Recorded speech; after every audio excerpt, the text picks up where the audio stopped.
Pierrette Lambert, poète de l'image et de l'objet.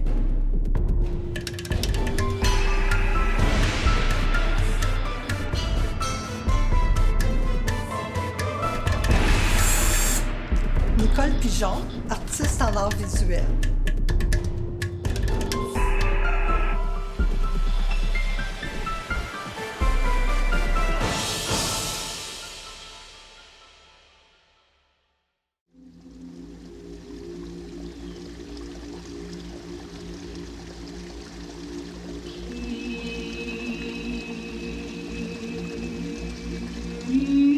Je travaille beaucoup sur la métamorphose, le parcours, la transformation.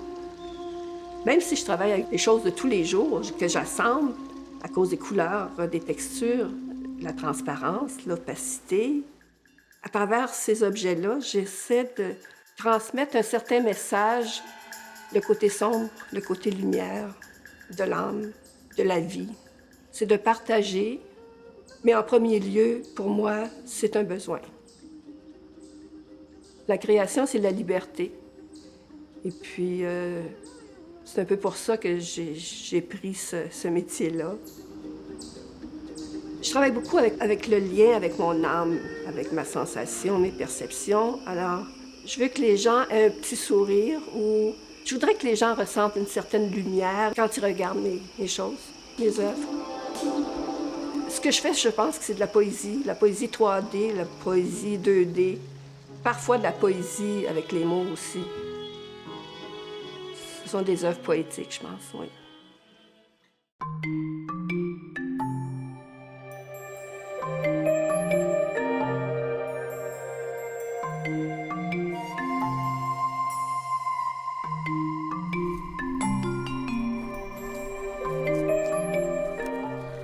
Durant l'été, souvent, je m'apporte un lunch, de la peinture, de la lecture. Je mets tout ça dans mon auto, puis je vais à Paugun. Puis je m'installe là, puis je rêve un peu, tu sais, je regarde l'eau, puis je dessine, je fais de la peinture. C'est un moment de paix incroyable. Paugun, pour moi, là, c'est un petit paradis. J'aime ça, être au bord de l'eau, j'aime ça voir des poissons, mais je sais pas si je serais capable de leur faire mal. Je pense que j'ai trop une relation proche du poisson que ça me ferait mal au cœur. Quand je suis allée à l'université faire mes cours d'art, je voulais juste apprendre à dessiner, faire de la peinture. C'est le meilleur choix que j'ai fait de ma vie. C'est comme mon âme qui voulait s'exprimer. Donc, tu peux pas faire ça tout le temps, là. Elle sort. Ouais, elle a jailli.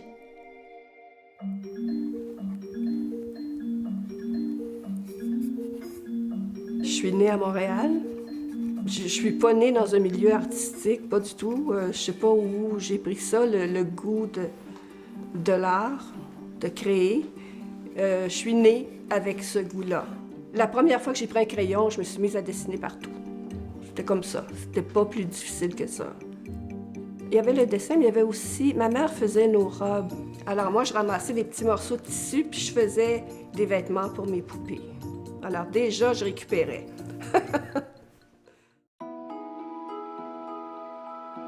Bien, je suis originaire de Maniwaki.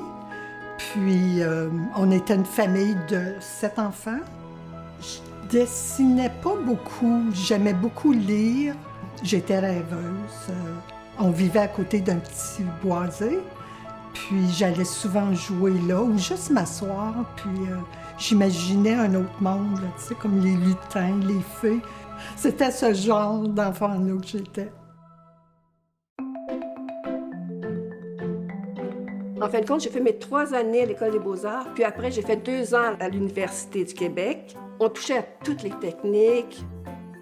Suite après l'école, j'ai ouvert un atelier à Montréal avec 2 de mes consoeurs, où j'ai fait beaucoup de peinture. J'ai fait des décors de théâtre, des costumes de théâtre pour payer l'atelier, mais il y avait aussi de la création là-dedans. maintenant, mais tu veux les mettre debout toujours, hein? Oui. Comme on avait fait pour les derniers, là. J'ai eu la chance aussi de continuer à travailler dans mon atelier grâce à mon amoureux qui m'a suivi depuis ce temps-là, qui me suit.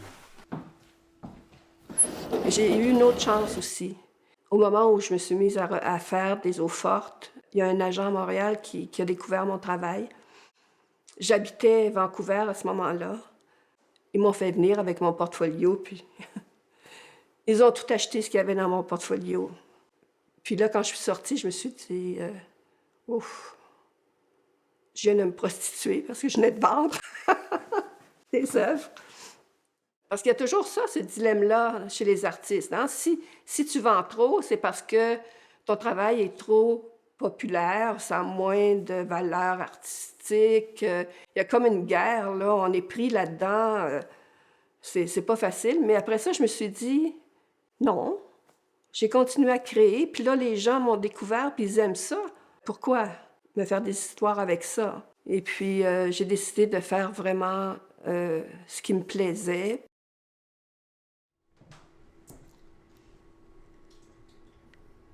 J'ai commencé à penser aux études en art, j'avais dans la trentaine. Je pense que j'ai commencé à me poser beaucoup de questions sur ce que je faisais. J'avais un bon emploi, j'aimais ça, j'étais bien payée.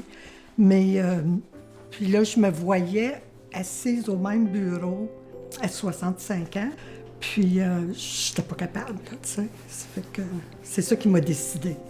C'était ça ou bien mourir.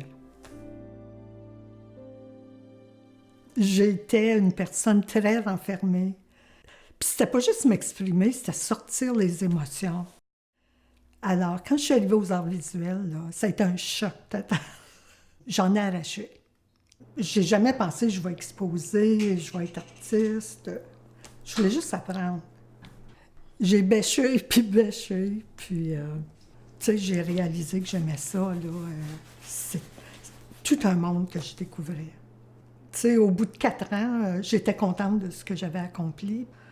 J'étais consciente que j'avais quelque chose à dire aussi. Quand je suis arrivée en Outaouais, je connaissais personne. Puis j'avais le goût de m'intégrer au milieu artistique. Là, je me suis mise à faire vraiment un travail de recherche. J'ai fait de la peinture, de la sculpture, j'ai fait de la vidéo. La première œuvre majeure, ça a été une installation de sculpture, de 5 sculptures sur un damier. C'était 5 femmes, en fait. Le damier qui représente pour moi la dualité, le choix. C'était une installation qui était théâtrale. Il y a cette œuvre-là qui a été comme une ouverture pour moi. Quand j'ai terminé, je me suis retrouvée un emploi. Je faisais de l'art dans mes vacances, le soir. Tu sais, je pensais jamais exposer, là, mais au bout de quelques mois, il y a eu Yvette Debain de la galerie L'Imagier qui a vu une pièce que j'avais faite. Elle m'a demandé d'exposer. C'est ça, pendant des années, j'ai fait une sculpture par année. C'était des maisons, des petites maisons de peut-être, très étroites, mais 8 pieds de hauteur. Elles étaient pleines, tu sais, pleines de tension.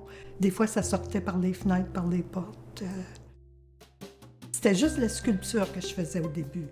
La peinture, je n'étais pas capable. C'était un désastre. Là. Je faisais... mes couleurs, c'était comme de la boue. J'ai commencé à faire de la peinture peut-être 10 ans après que j'ai fini mon cours d'art visuel. Mais quand j'ai commencé à en faire, j'ai commencé à trouver vraiment un plaisir à jouer avec les couleurs, puis créer des atmosphères. Le projet majeur, je pense que ça a été variation génomiale. Et là, je travaillais avec une technique d'impression. C'est comme les empreintes. C'était gravé dans le métal et ensuite imprimé sur du papier. Variation, parce que j'ai fait 1000 œuvres.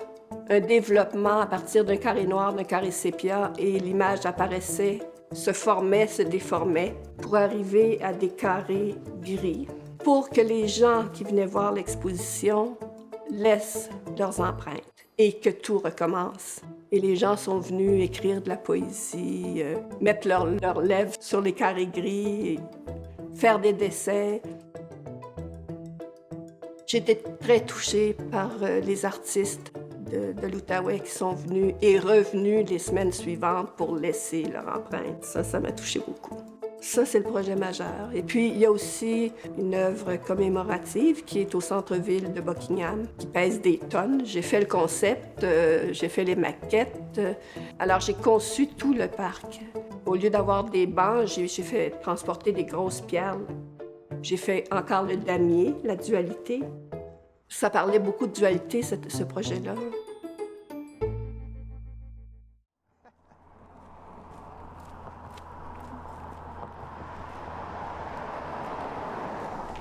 Ouais, en 1996, j'ai rencontré mon poisson. Bonjour, Adrien. Bonjour. J'aimerais avoir une truite fumée. Ouais. Mon don, ça gueule. Parfait. C'est ça? C'est ça. J'ai rencontré quelqu'un qui est venu ici pour souper, puis il avait apporté une truite fumée. En tout cas, je ne savais pas comment l'arrêter, mais tu fais juste enlever la peau. Lui, il a enlevé la peau. Enlever la peau, c'était comme enlever un vêtement, quasiment. Puis là, il a pris la peau, puis s'en allait l'acheter. J'ai dit, jette pas ça, c'est trop beau. Elle a des belles bandes de couleurs de chaque côté. Une belle gueule aussi, hein. On a soupé, tu sais, puis le lendemain, je regardais la peau, puis je trouvais ça beau, tu sais, ça me parlait. Tu sais, la fureur de vivre, là, c'est ça que j'aime. C'est plein d'énergie, là. Mais on dirait que la vie continue quand même. Bien, pour moi, elle continue, tu sais. J'avais une exposition qui s'en venait, puis j'avais déjà commencé à travailler quelque chose avec des masques. Alors, j'ai scrappé ce que j'étais en train de faire, puis j'ai commencé à travailler avec cette peau-là. Ma sculpture a changé complètement. Puis c'est comme ça que toute l'histoire du poisson a commencé. Mais au début, je pensais que je m'en servais pour cette sculpture-là. Mais à la longue, tu sais, ça m'habitait, ça m'habite encore. Puis j'ai essayé de m'en débarrasser parce que je me disais, faut que je fasse d'autres choses, faut que j'explore d'autres choses. Puis ça revient. Ça surgit du fond de l'eau ou du fond de mon imaginaire. Puis on dirait que des fois j'ai des conversations avec. Tu sais, on se comprend. Tu sais, c'est comme un symbole de vie, de religion, de sexualité. Ça représente la vie. Oui, je me sers de carcasses de poisson comme modèle pour certaines peintures. Puis en sculpture, bien, je me sers de la carcasse au complet, là. C'est des vieilles têtes. Elles ont peut-être une vingtaine d'années. Ça se conserve très bien. D'abord que c'est fumé. Puis je les ai nettoyés, vernis. Bien, j'en ai depuis 96. Puis il y a souvent la tête qui m'intéresse parce que il y en a là, qui ont un look très féroce. Puis pour moi, elles sont habitées de vie, d'histoire, de lutte, de rêve.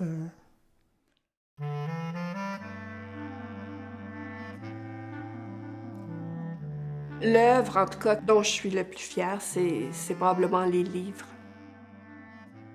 J'allais déjeuner tous les matins au restaurant, puis j'apportais un livre, je lisais. J'avais mes crayons tout le temps avec moi, puis des fois je crayonnais, je prenais des notes. Et puis un matin, j'avais plus de livres. Mais une amie m'avait donné une pile d'encyclopédies. Puis là, j'ai commencé à ouvrir ça. C'est bien laid, ce livre-là. Mon Dieu, que c'est laid. J'ai dit non, je vais trouver quelque chose de positif là-dedans. J'ai commencé à lire, puis là, j'ai commencé à encercler encadrer plutôt les mots qui me parlaient. Je sortais une phrase poétique à chaque page. Puis pour cacher le texte, j'ai décidé de dessiner sur les pages. Et puis ce premier livre-là, je pense qu'il y avait 250 pages. Je l'ai tout fait. Et puis j'en ai fait un autre, un petit, puis un autre, puis un autre. J'en ai fait 4 ou 5, je pense.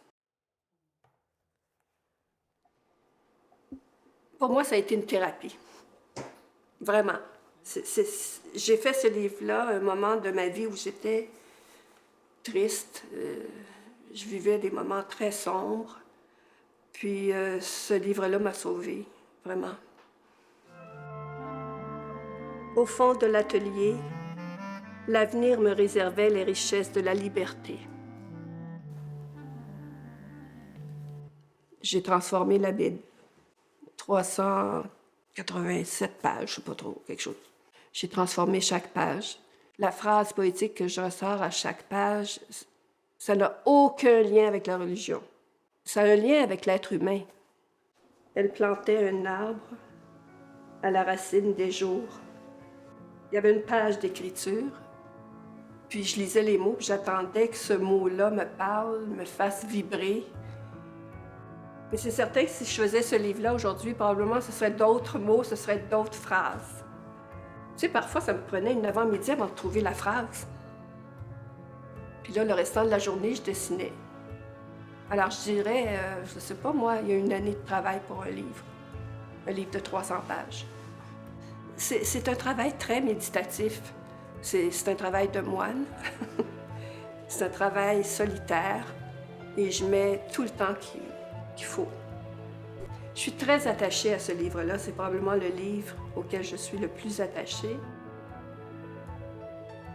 J'ai été invitée à exposer à la Biennale internationale de calligraphie à Sharjah, dans les Émirats arabes unis. J'ai présenté 6 pages de ma Bible que j'avais métamorphosée, que j'ai fait imprimer sur des bandes de 12 pieds par 4 pieds. J'ai gagné le premier prix sur 800 quelques exposants. Mais pour moi, ce qui est le plus important, c'est de créer. C'est vraiment ça. Les rêves, c'est très important pour moi. Ça fait au moins 35-40 ans que je les écris. Ça t'amène dans un autre monde. Puis même à des moments donnés, je rêve aux poissons.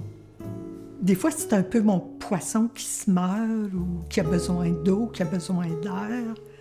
Alors, je vois ça comme un message. Le poisson a les yeux de ma mère. Je vois que les yeux sont faibles. Alors, je me dis que je devrais mouiller le poisson pour qu'il ne meure pas. Puis ça, c'est quelques mois après que ma mère est décédée.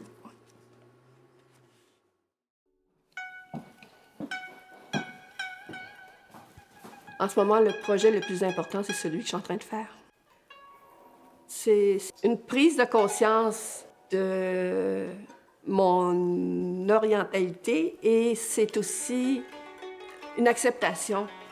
Et par la poésie de la forme dans l'espace ou la couleur, je vais présenter ce projet-là. Alors là, ce que je fais, je rassemble plein d'objets, puis ensuite je crée.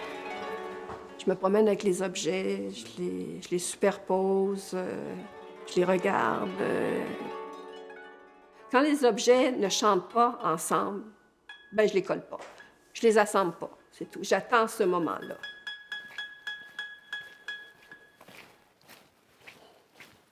Allô?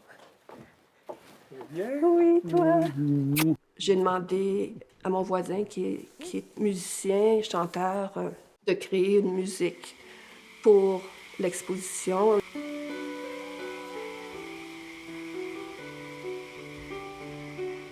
Je l'ai un petit peu dirigé là-dedans. Je lui ai dit ce que je voulais. Je voulais immortaliser les sons de l'endroit où je vis. J'aimerais avoir plus de criquets par-dessus les voix. Juste qu'on sente qu'il y a quelqu'un qui parle, mais que les criquets prennent la place. D'ailleurs, ce que j'ai demandé à Paul de créer, c'est une musique qui élève l'âme. Puis je pense que ça va bien aller avec mes œuvres. C'est le fun. Tu me fais pleurer. Moi, j'ai beaucoup aimé. J'aime beaucoup le faire, donc... Oui.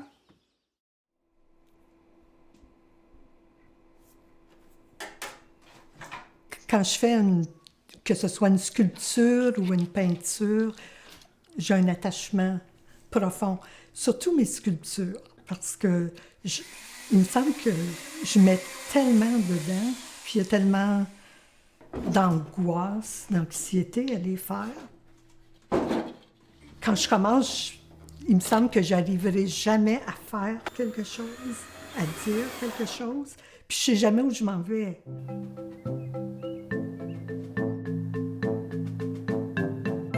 J'en ai une en métal, qui est justement chez un ami architecte. Celle-là, j'ai presque pleuré. C'est fou, hein? Ça a été vraiment comme une séparation. Il y a au moins peut-être une quinzaine d'œuvres chez lui. Et en plus, il vit au bord de la rivière. Donc, mes poissons sont très à l'aise.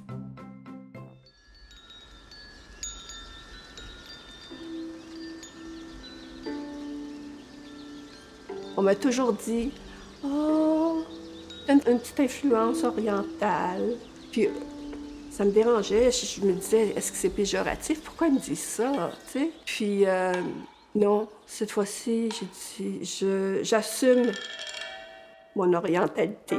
Et puis le titre de mon exposition, c'est « Poème oriental ». Avec ces œuvres-là, je veux apporter une certaine lumière aux gens. Je veux qu'ils se sentent bien. Tout ce travail-là est pour vous.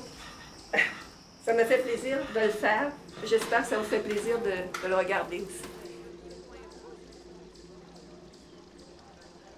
Puis c'est des retrouvailles aussi, hein. On voit des gens que je n'avais pas vus depuis des années. C'est certain que ça fait un velours quand quelqu'un vient de dire « Ah, j'adore cette œuvre-là. Ah, mon Dieu, que je l'aime. » Ça fait plaisir. Mais en premier lieu, je le fais pas pour ça. C'est pour moi. C'est un besoin. J'ai besoin de créer. C'est ce qui me fait vivre. Pas monétairement, c'est dommage. Mais pour moi, c'est la vie. C'est ma vie. Créer, je peux pas faire autre chose.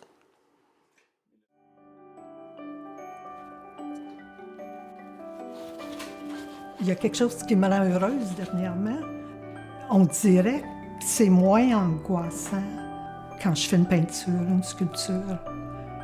On dirait que je commence à avoir plus de plaisir plus longtemps, là, tu sais. Je viens à bout de m'angoisser quand même, là. Tu sais, ça peut être une joie, un grand bonheur quand tu réussis à dire quelque chose, là. Je sais pas si c'est un plus grand bonheur.